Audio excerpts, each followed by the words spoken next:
ओम जय श्री हरि विष्णु। जय माता रानी। दोस्तों, आपके अपने चैनल धर्म साधना में आपका बहुत बहुत स्वागत है। माँ भगवती दुर्गा की कृपा सदैव आप और आपके समस्त परिवार पर बनी रहे। दोस्तों, सनातन धर्म में प्रत्येक मास की पूर्णिमा का बहुत महत्व माना गया है। शास्त्रों में इस प्रकार का वर्णन आता है कि पूर्णिमा तिथि के दिन भगवान श्री हरि विष्णु और माँ लक्ष्मी की पूजा करने से समस्त प्रकार के पाप कर्म समाप्त हो जाते हैं और समस्त प्रकार की कामनाएं भी पूर्ण हो जाती हैं। क्योंकि पूर्णिमा तिथि का अर्थ होता है पूर्णिमा, अर्थात मन की समस्त कामनाओं को पूर्ण करने वाली तिथि। तो इस दिन अगर आप व्रत धारण करते हैं, पूजा पाठ करते हैं, मंत्रों का जप करते हैं, श्री लक्ष्मी नारायण की पूजा करते हैं, चंद्रमा को अर्घ्य देते हैं या फिर भगवान शिव की पूजा करते हैं, तो इससे आपकी समस्त प्रकार की कामनाएं पूर्ण हो जाती हैं। अब वैसे तो प्रत्येक मास में जो पूर्णिमा होती है सबका अपना अपना अलग अलग महत्व होता है, लेकिन आषाढ़ मास की पूर्णिमा को बहुत महत्वपूर्ण माना गया है क्योंकि इस पूर्णिमा को गुरु पूर्णिमा कहा जाता है। गुरु ये एक ऐसा शब्द है जो ज्ञान, प्रेरणा और मार्गदर्शन का प्रतिबिंब है। गुरु वे होते हैं जो अंधकार में प्रकाश लाते हैं, अज्ञानता को दूर करते हैं और हमें जीवन का सही मार्ग दिखाते हैं। गुरु पूर्णिमा, जिसे कि व्यास पूर्णिमा कहा जाता है और वेद पूर्णिमा के नाम से भी जाना जाता है, सनातन धर्म में एक महत्वपूर्ण त्यौहार होता है और प्रत्येक वर्ष आषाढ़ मास की पूर्णिमा को ये पावन पर्व मनाया जाता है। गुरु पूर्णिमा का महत्व गुरु और शिष्य के पवित्र संबंध का प्रतीक होता है। इस दिन शिष्य अपने गुरु के प्रति कृतज्ञता व्यक्त करते हैं और उनके ज्ञान और मार्गदर्शन के लिए उनका सम्मान करते हैं। अब गुरु कोई भी हो सकता है, जैसे कि अगर आपके कोई आध्यात्मिक गुरु हैं जिनसे आपने दीक्षा ली है, या फिर आप स्टूडेंट हैं, पढ़ाई करते हैं, तो ऐसे में जिससे भी आप शिक्षा लेते हैं, जिससे भी आप कुछ सीखते हैं, वो आपके लिए गुरु के ही समान हैं। तो गुरु पूर्णिमा एक ऐसा ही पावन पर्व है जिस दिन आप अपने आध्यात्मिक गुरुओं के साथ ही एकेडमिक गुरुओं के प्रति भी सम्मान व्यक्त करते हैं। शास्त्रों के अनुसार गुरु पूर्णिमा के दिन भगवान वेद व्यास, जिन्हें कि हिंदू धर्म का आदि गुरु माना जाता है, उनका जन्म हुआ था। वेद व्यास ने महाभारत और वेदों और पुराणों सहित कई महत्वपूर्ण धार्मिक ग्रंथों की रचना की थी। इसके अलावा गुरु पूर्णिमा को भगवान कृष्ण ने अपने गुरु ऋषि शांडिल्य को ज्ञान प्रदान करने के लिए चुना था।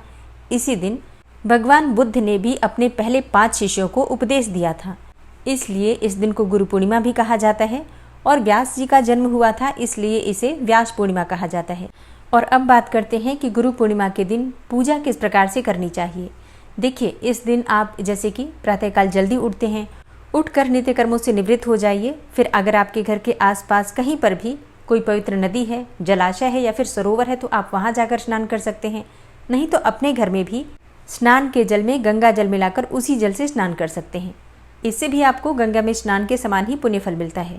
इसके बाद शुद्ध वस्त्र धारण करके अपने घर में विधि विधान से पूजा कर लीजिए, जैसे कि भगवान सूर्यदेव को जल देना है या फिर घर के मंदिर में भगवान श्री हरि विष्णु, माता लक्ष्मी की पूजा कीजिए। जो भी आपकी नित्य की पूजा है उसे पूर्ण करने के बाद अपने गुरु की भी विधि विधान से पूजा कर लीजिए।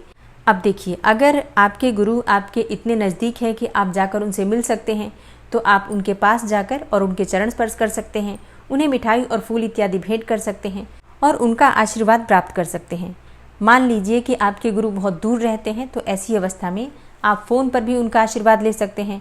घर में उनकी तस्वीर है तो उसे स्थापित करके उनकी विधि विधान से पूजा कर सकते हैं, जैसे कि पंचोपचार विधि से धूप दीप दिखाकर पूजा कर सकते हैं। गुरु पूर्णिमा के दिन दान करना, इसे बहुत श्रेष्ठ माना जाता है।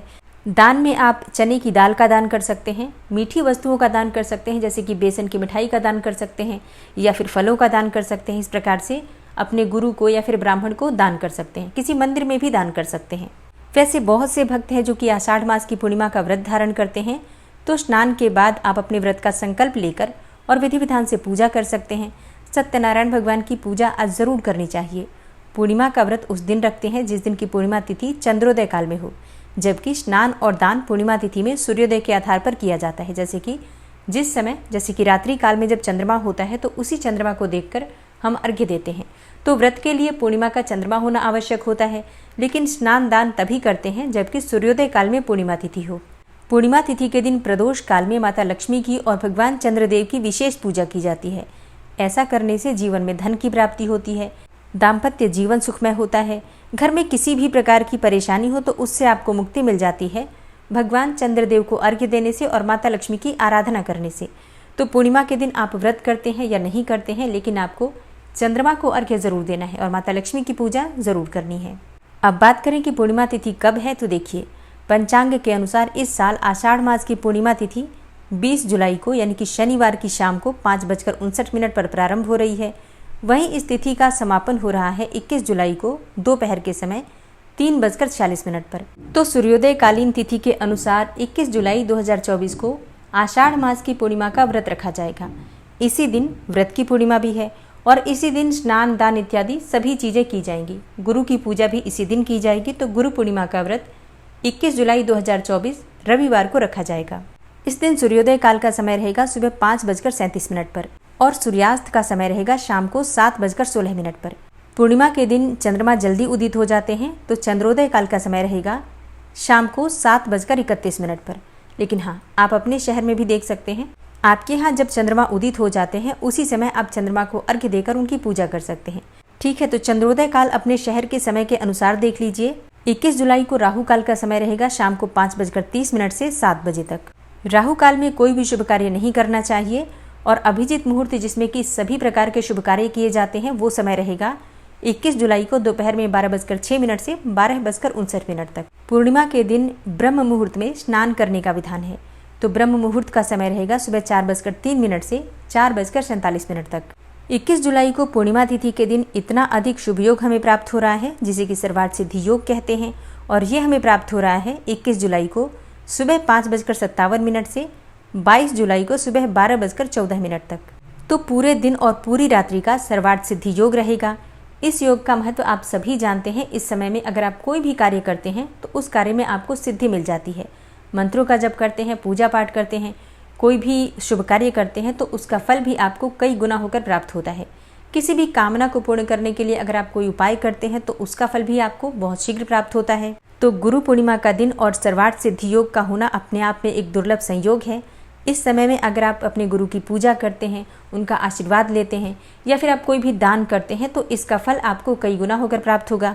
गुरु पूर्णिमा के दिन भगवान विष्णु की पूजा की जाती है और इनके साथ ही वेद व्यास की भी पूजा की जाती है और विधि विधान से पूजा करने के बाद वहीं बैठकर विष्णु सहस्त्र नाम का पाठ करना चाहिए।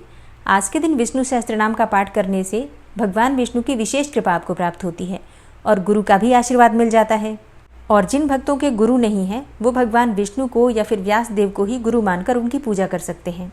और कई भक्त हैं जो कि सावन मास का व्रत धारण करते हैं। तो अगर आप सावन मास का व्रत धारण करना चाहते हैं तो गुरु पूर्णिमा के दिन से ही आपको सावन मास का व्रत प्रारंभ करना है। ठीक है, आषाढ़ मास की पूर्णिमा से सावन मास की पूर्णिमा तक सावन मास का व्रत किया जाएगा।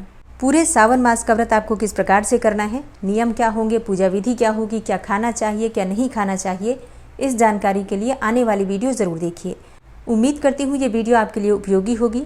तो अगर वीडियो अच्छी लगी हो तो लाइक ज़रूर कीजिए, शेयर भी ज़रूर कीजिए फैमिली फ्रेंड्स के साथ। और चैनल पर पहली बार आए हैं, अगर अभी तक आपने चैनल को सब्सक्राइब नहीं किया है तो आज की वीडियो अगर आपको अच्छी लगे तो चैनल को सब्सक्राइब करके बेल आइकन को ज़रूर प्रेस कर लीजिए। इससे ये होगा कि इस चैनल पर जो भी नई वीडियो अपलोड होंगी उनकी नोटिफिकेशन आपको सही समय पर प्राप्त होगी। मिलती हूँ मैं आपसे अगली वीडियो में, तब तक के लिए जय श्री राधे।